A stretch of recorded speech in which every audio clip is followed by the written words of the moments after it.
are going to get into it with one known as, well, do you know what? This man needs no introduction from me, but I will allow him to introduce himself. My name is Max Thomas. I'm part of the Ipswich Windrush Society. Been doing that for 27 years. In the last 5 years, we've relaunched our brand and we've been in sailmakers. Prior to that, well, I've just been doing bits and pieces within the community, from working for Shore Start to developing community centres, for running a catering business. Used to do a bit of fashion design, a little bit of property development, radio programmes and so on and so forth and so forth. There you go. As you can see, Max has been a busy bee from early. Your journey through mental health in all of these industries. Firstly, as a young black man, and also as a father. So if you could touch on the journey as a father. So what I mean by that is, whilst you were working, you also had your children or child with you. Is that correct? That's correct.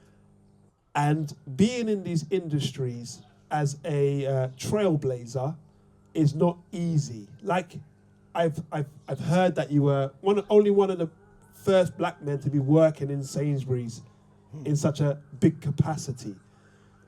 Now, that mustn't have been easy. You would have gone home with all sorts of stresses. How did that affect your relationship with your children? Well, working for Sainsbury's was an experience and a half, to tell you the truth. It was 21 years working there. Okay. I started to work for Sainsbury's when I was 15, when I was told, let's go back. Yeah. I'm dyslexic. And can you imagine being dyslexic and working in retail? When I first started working retail, I was like the trolley boy, collecting the food and packing the bags. Ended up in the warehouse, ended up being a supervisor by the time I was around about 16, 17.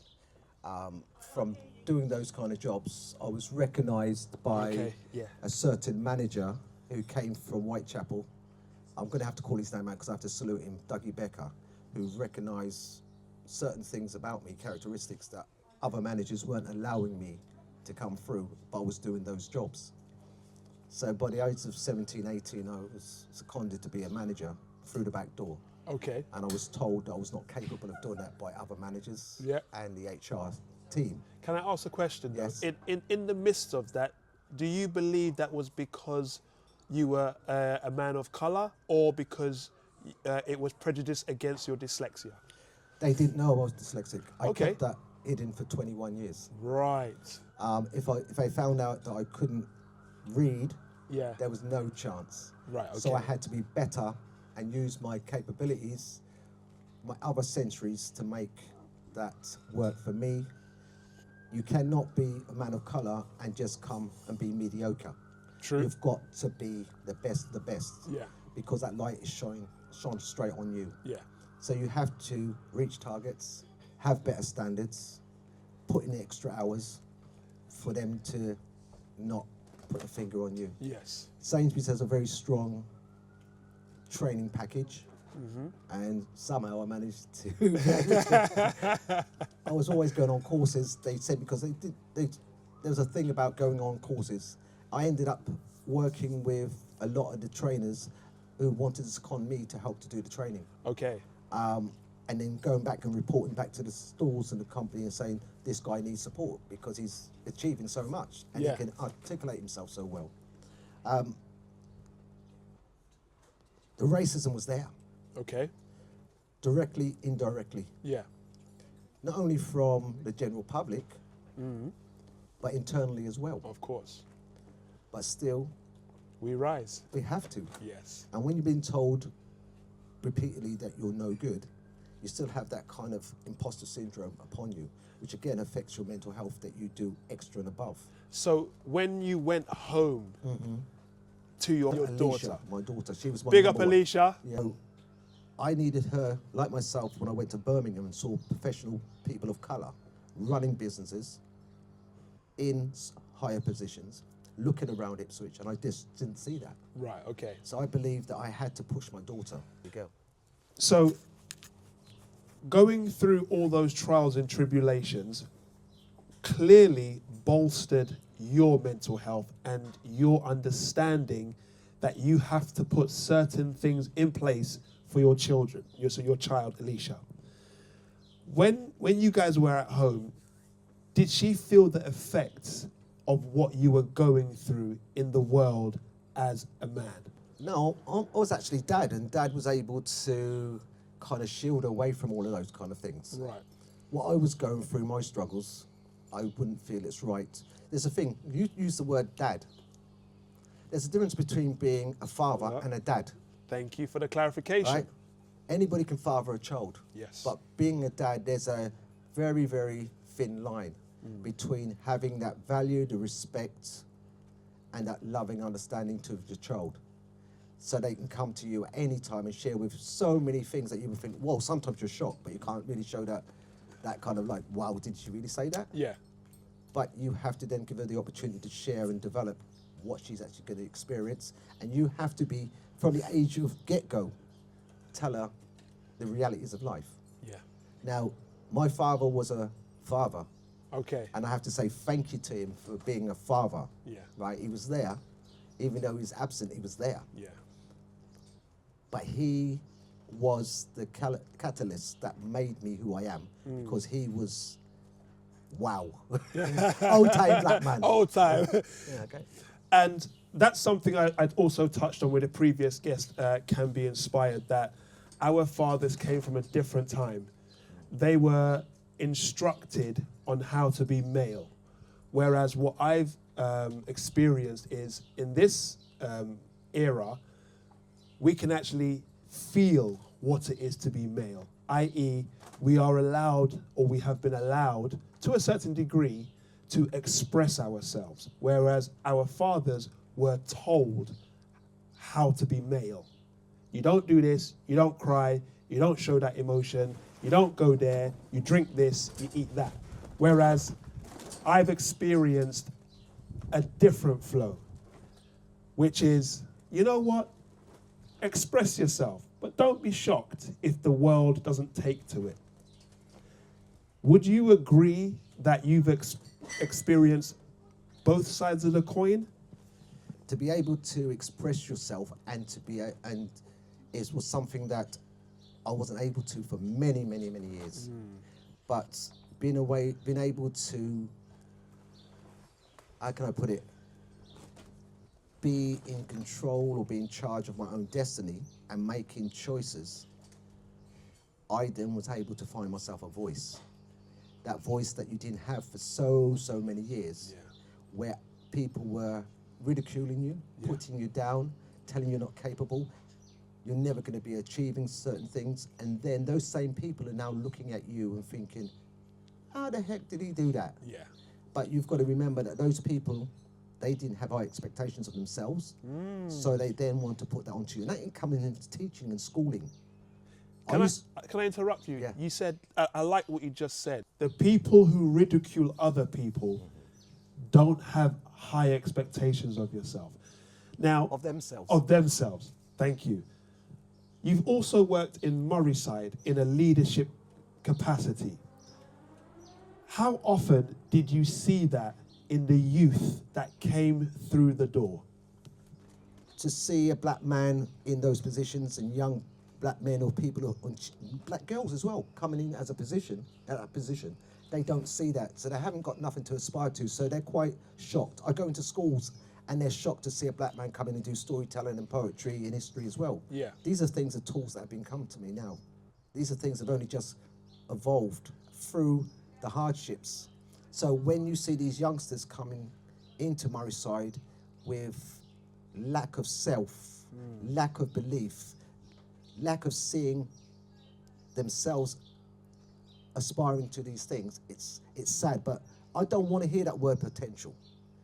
Everybody has that potential, but if they've got the character to succeed and to put that time in, then they will achieve whatever they want. And don't let someone tell you, no, you can't. Can we get a round of applause for that? Because that's the truth. That is the truth. There's a reason they're not showing the youngsters the hard work that's involved in becoming the best version of themselves. Why do you think that is? We'll go back to the system. There's a thing called a glue factory. There's a thing called Pinocchio. People don't listen to story tales to actually say there's a moral in it. Back in the day, we would sit around a fire, a village would tell you, the old man will tell you stories, and there is a kicker at the end. Yeah. Pinocchio was an object. It was ending up in a glue factory. The reason why he was ending up in a glue factory is because he had people around him, bad company as they would say, who was taking him in a different direction. Remember, your mother is your fairy godmother. She will warn you about your misdemeanors, and even when you actually become a perpetrator, she's still there. Yeah. And even if she's not there, as I said to a gentleman, you'll remember the words that your mother told you. Yeah. She is the pinnacle. So they're your queenies. They're there no matter what. So why do they not want you to turn around and succeed and achieve and come together and make things happen? It's because they want to keep churning those lottery balls. Only a few are going to come out. Everybody's going to be buying a ticket, or some of them say, if I win the lottery, I'll buy this and I'll do that. But first you need to ask the question, have you actually bought a ticket? And many people ain't bought a ticket, but they say, if I ever win the lottery, I'm going to do A, B, and C. Yeah. But they don't make that effort to buy a ticket. Yes. And these children has to realise that they are their own golden ticket. They are, every day they wake up, they are their own lottery. They are winners. Yeah, they are winners. This guy, gems, all day long. Gems, thank you. I'm gonna leave it on that and let you carry on. Ask me another question. Okay. Max, this is one of the reasons why I needed to have you on this show. I mean, the lineup has already been fantastic. It's now become epic. Wouldn't you agree, guys? Yeah. So thank you so much for that, Max. And in regards to the children of Ipswich, doesn't matter the race, because Ipswich has opened up now. It's not just black and white. We've got races from all over the world in Ipswich, coming to Ipswich and making Ipswich their home. Go ahead. Every time I hear that word race, right? There's a song which is saying I'm going to outer space to find another race. There's one race, the human race. So this divide is, again, part of the system. So we have different nationalities, we have different cultures. We look on our passports, we look on our application form, they say, what is your nationality? I do not ever see what is your race. So when people say, I've got mixed race children, you're actually doing them a disservice. You're putting them down because there's a superior race, wherever that is, and if you're mixed with it, you're inferior. So you've got mixed parentage children, mixed cultured children, your culture and your partner's culture. Yeah. Please don't refer to her as mixed race, because you're watering her down her abilities. See what I mean? See what I mean? See what I mean? Every day we learn something new. Hence why This Is Scripted is doing what it does. The platform for knowledge, the platform for sharing, the platform for making people aware that there's a different way to do things. And the use of language is very important. And that's something that I champion, but yet still, I have learned something from Max. So again, I am very grateful for you. Thank you very much. So coming back to the mental health of males. Personally, I know the fight. I only know half the fight that you would have had to face because of what my father would have gone through to an extent. He would have passed down certain jewels, as you've just done. But we never really understand it until we're going through it, and then you remember the words of your fairy godmother or your father. You see what I'm saying? My father is still with me, so I am able to give him thanks and praises every single day. There's one thing my dad always said to me. One thing? Of a million. One of a million things. I remember this, and he would always say, son, at the end of the day, you will be able to count your friends on one hand. And I'm talking about when I was in my teens and my early 20s and I was running around with 20 man them, everyone jumping in different rides, everyone going shopping, chasing girls. And he's right.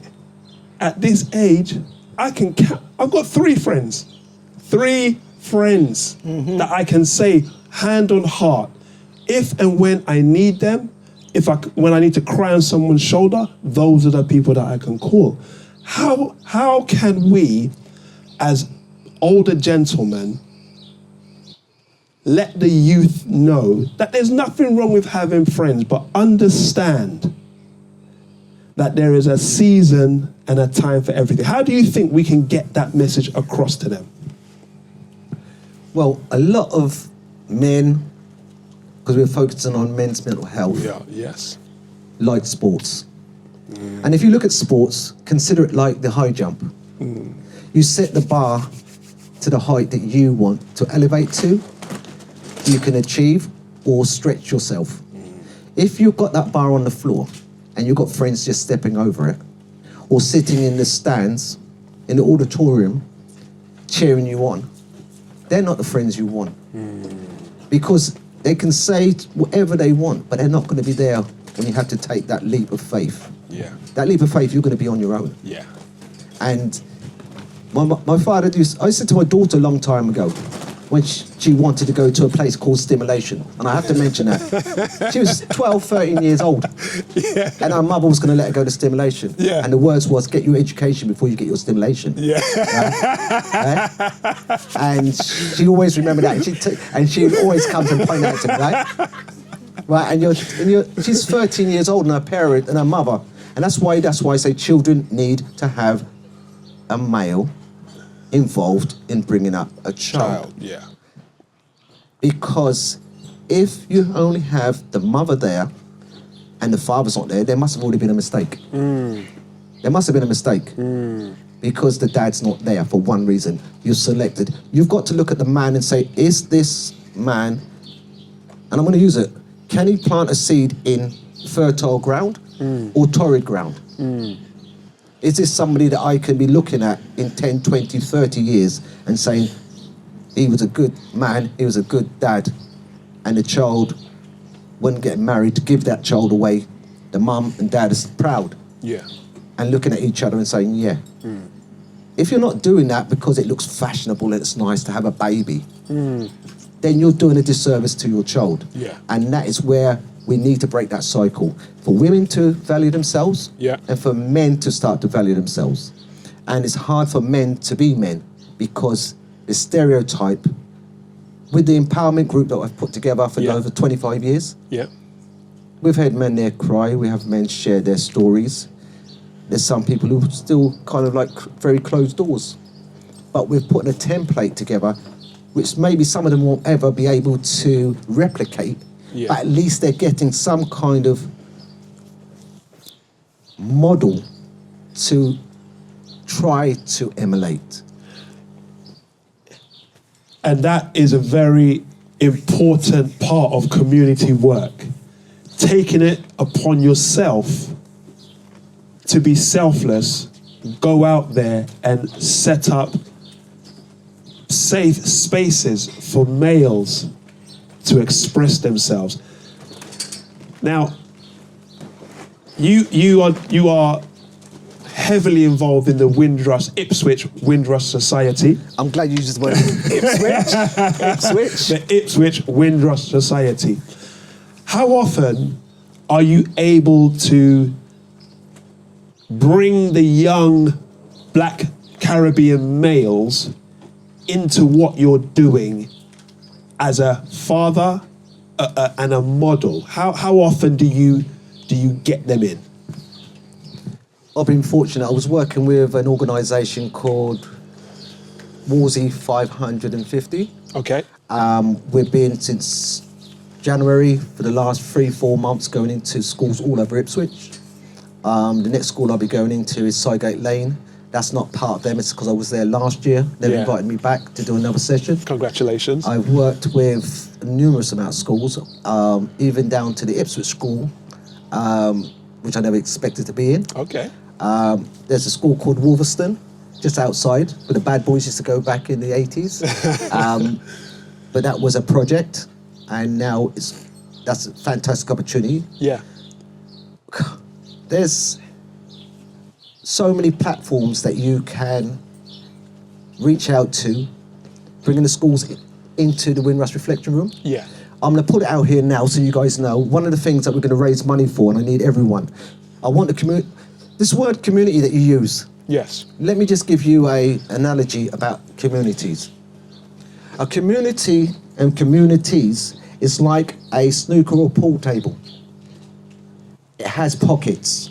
Each pocket never meets. That's why they call it a community. Something's pushing them away from each other. Oh. When you look at that table, it has to be on a level. Yes. That foundation has to be straight. That's why they call it a spiritual level. The table's bed is normally made of slate. It's time for us to wipe that slate clean. Yes. Yes, we are innocent. That's why it's green. Green as grass. Yeah? So this is why we need us to come around that table, break down those barriers, take away those pockets, and make it one big society so we can come together. Because when we put these things on and say, oh, it's a community event, what community are we referring to? But when we say it's a society event, it includes everybody. Fantastic. Max, we do not have the time to break it down like the way we really want to. So what I'm going to do, I'm going to ask you to end this on the promotion of your latest societal offering. And this is the Ipswich Windrush 77 Big Weekender Heritage and Legacy Festival. Now, if you could tell us who will be your main acts at this place? Our main acts, I'm not going to tell you. You've got to have to look on our flyer. Go and see. I'm not I going like to do it, that. yes. We've got Instagram, we've got a website, we've got the flyers here. Can you tell us what the Instagram is, please? Ipswich Windrush Society Instagram. Same on our website. You can get in contact with us with ipswichwindrush.org. If you want to be a part of the event, we're still looking for stalls. Okay. We're looking for volunteers as well. It's nice to come and just enjoy the day, but be a part of something strong so that we can come be one big society. So we're looking at the 21st of June. That's going to be held at Lancia Park. And if you want to know the IP address, just Google it, it's there. It's IP3ORF. And we've been fortunate enough, when we say Ipswich Windrush Society, we're in Sailmakers. We're taking over the whole of Sailmakers on that day. We're going to be having a gospel choir. We're going to have a fashion show for those butterfly ladies. Remember those ladies on a Sunday morning after a long, long week? They find this power from somewhere where they all dress up, grab their Bibles, all clothes that you think did not match. But when they all come together, they can just, yeah, you're laughing.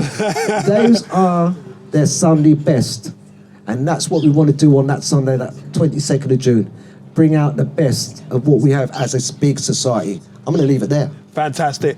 Guys, can we get a round of applause for the iconic Max of the Windrush Ipswich Society? Thank you so much for your time, Max. Pleasure. I can't say enough, to be honest. We're going to have to book something and do something because, yeah, there's too much here to get on with. Thank you so much for your time. Have a great evening. Thank you very much. Thank you All very right, much. thank you, guys. Thank you. Appreciate you.